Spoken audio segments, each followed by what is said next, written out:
Hey guys, it's Cash, and today I'm going to talk to you guys about dating apps and my experiences with them. So, as I told you guys before, I had an experience, a bad experience, and it was through using Bumble.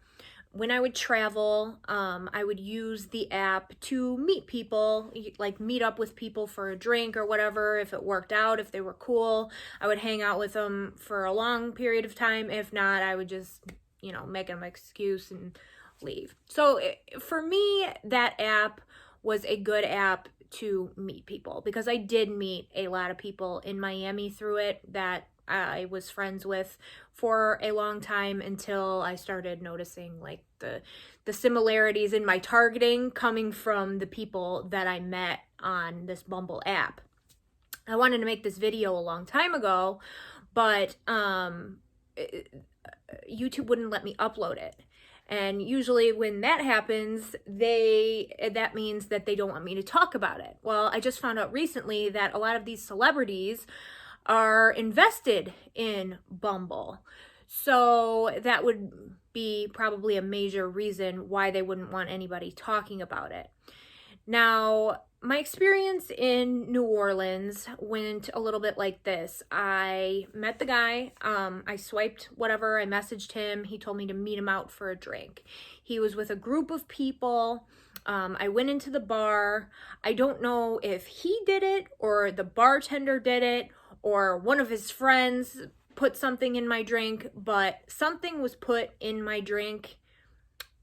Maybe it wasn't even that situation, but something was put in my drink along the line of me swiping right on Bumble.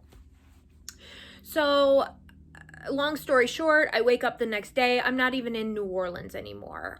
My purse is gone, my shoes are gone, and I had no recollection of anything that happened in the evening.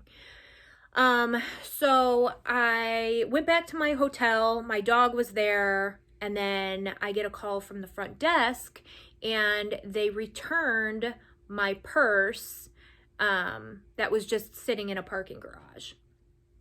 So like all my valuables were out of it, like phone, like anything of value was out of it, but my purse was returned back to me with like my keys and stuff. So I did end up getting my purse back, but they took everything basically. So that was my experience with that.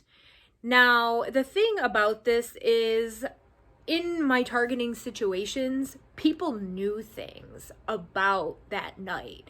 So they were using these things against me in my targeting and like basically telling me what happened to me. It's like, how do you know what happened to me when I don't even know what happened to me?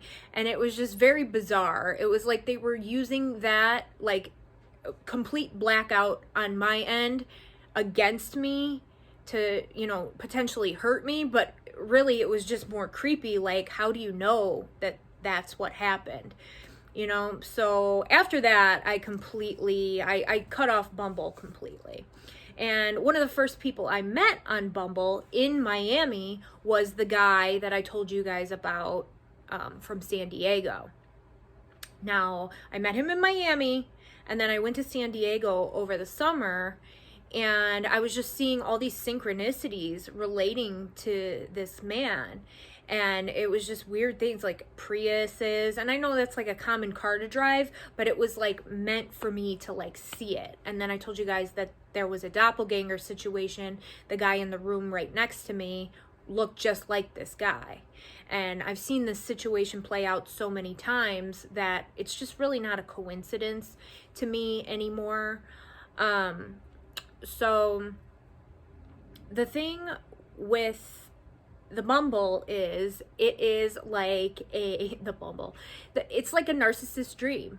The girl is going on there, the girl thinks that she's doing you a favor kind of like by picking you, and then like these guys, they talk all this big game and then they ghost, which that's fine, whatever.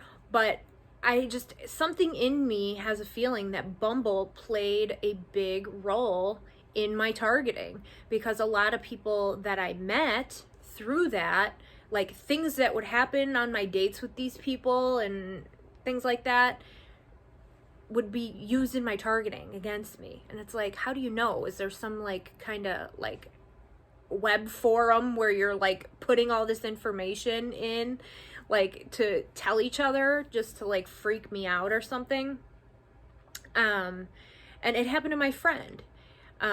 You know, she hung out with this guy, they got a hotel, like he ended up owing her money, ghosted her, like whole situation just like that. Now they say that it's run by women, and that's well and fine, but the thing about targeting and gang stalking is that it is also run by women. Human trafficking and gang stalking is also run by women. So if you have people that are in charge of algorithms and IT people, they can hook you up with their people, you know, that are interested in like a human trafficking situation, you know, or not human trafficking situation, I'm sorry, in like a escorting situation, you know, and the girl is believing that they're going on a date. Okay, so you got the girl, she's looking to meet somebody, but you have this guy that's, you know, just looking to go have dinner and bone, you know? So they set you up with these people through the algorithm and then hope that you swipe right on the person, and then that's how it happens. And then they just like, the guy, you know, maybe they don't hook up the first time, whatever. Like I met a lot of guys on there that I never even hooked up with, never even thought about hooking up with. You know, but that's what they're hoping. They're hoping that they get like that one connection through the algorithm, and then you'll just like sleep with them, because that was in my experience. So it was just very weird how that was used. These Bumble people, I call them the Bumble people, I'm not gonna say narcissists, the Bumble people, was used against me.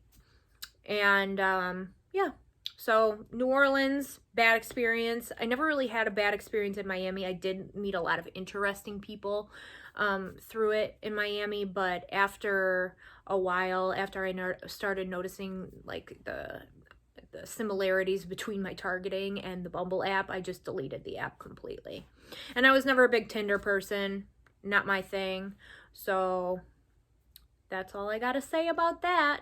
I hope that everybody has a wonderful day, and as always, God bless.